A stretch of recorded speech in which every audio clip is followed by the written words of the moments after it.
کہتے ہیں کہ ایک بادشاہ شکار کے لیے باہر نکلا تو شکار کے پیچھے دوڑتے دوڑتے کسی ایسی جگہ چلا گیا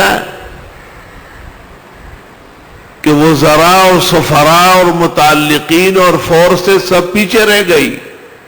بادشاہ سلامت تن و تنہا سامنے کھڑے ہیں.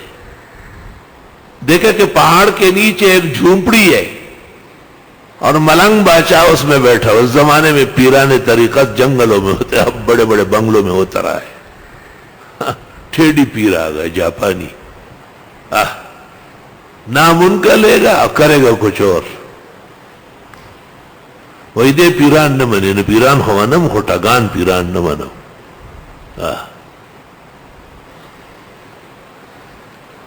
مولانا اشرف علی صاحب رحمت اللہ علیہ نے لکھا ہے کہ ایک مرید نے پیر کو کہا کہ میں نے خواب دیکھا کہ میری 10 انگلیاں شہد میں ہے.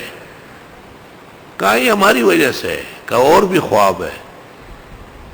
نہیں کہ آپ کے 10 انگلیاں شہد میں ہے. کہا یہ بزرگوں کی برکت ہے.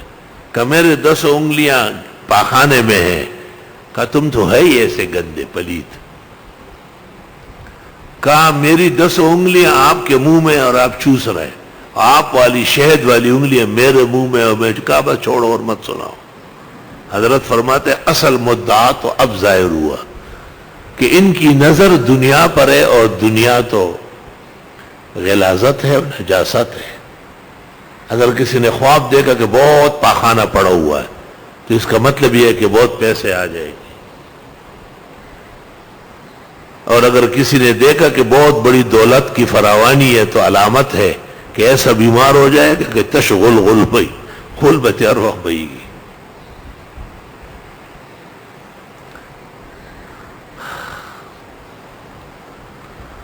تو پیران طریقت ہمارے سروں کے تاج ہے، جو باعمل اصفیاء ہے، صلحاء ہے، اولیاء ہے.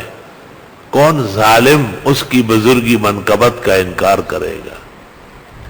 لیکن جسے ہم آنکھوں سے دیکھتے ہیں کہ وہ زمانے کے ٹھگان ہے، پرلے درجے کے جیب قطرے اور ٹیر رسے، تو ان کو میں کیسا شیخ عبد القادر اور داتا گن بخش اور فرید گن شکر کا قائم مقام مان لو. ان کو تو میں سندھی اور ظالم قسم کے جو ڈاکو ہے ان کا جانشین مان لو. توبہ. تو بادشاہ سلامت ملنگ بادشاہ کے پاس چلا گیا. ملنگ بادشاہ سمجھ گیا کہ بادشاہ ہمارے شہر کا ہے، تکا تکایا ہے. ملنگ بادشاہ نے باسی پانی کڈنور میں ڈال کے پلایا اور اچھے چھاؤں میں بٹھایا. بادشاہ سلامت کو بڑا آرام ملا.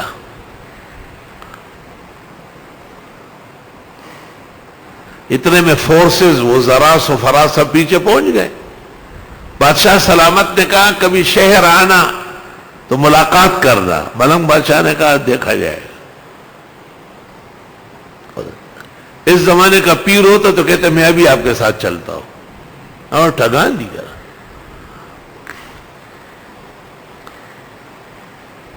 توبہ. تو وہ ملنگ بادشاہ کسی دن شہر آیا. پوچھا کہ بادشاہ یہ کون سا، یہ بادشاہ کا محل سرائے ہے، دارالخلافہ ہے. وہاں بڑے گارڈ وغیرہ کھڑے تھے سنتری. ان کو کہا کہ میں جنگل سے آیا ہوں اور بادشاہ سلامت فلاں تاریخ کو میرے مہمان ہوئے، اس نے مجھے بلایا ہے. بادشاہ کو اطلاع کر دی کہ اس نے کہا آنے دے. ملنگ بادشاہ جب داخل ہوا تو بادشاہ سلامت نماز پڑھ کے دعا مانگ رہا تھا. نمازوں کے بعد دعائیں مانگنا تدریب میں لکھا ہے قدیم زمانے سے امت مسلمہ کا شعار ہے. ہر دور اور ہر زمانوں میں مسلمانوں نے نمازوں کے بعد دعائیں مانگی.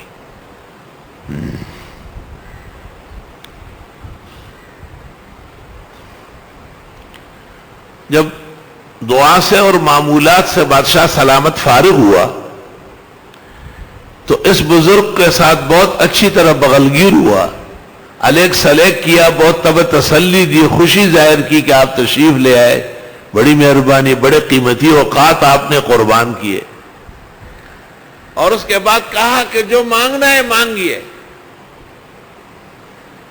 ملنگ بادشاہ نے کہا جب میں یہاں داخل ہوا تو آپ ہاتھ اٹھائے ہوئے تھے، کیا مانگ رہے تھے؟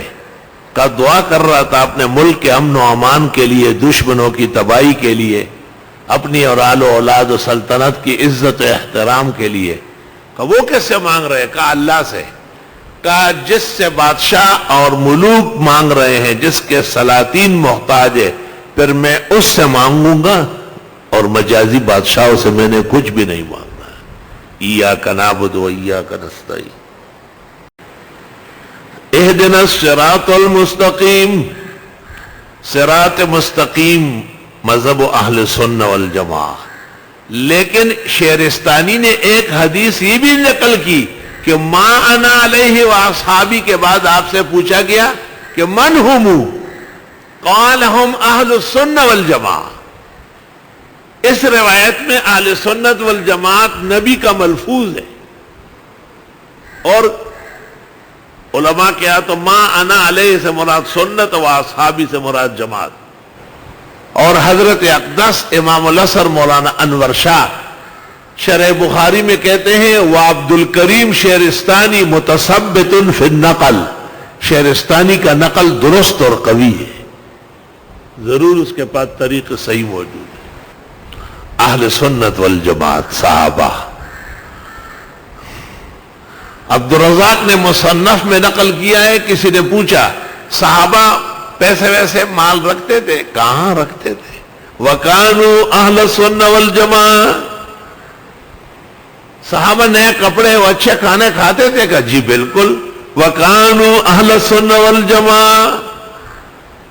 صحابہ بیویوں سے الیک سلیک ملاقات پیار کرتے تھے؟ کہا بالکل.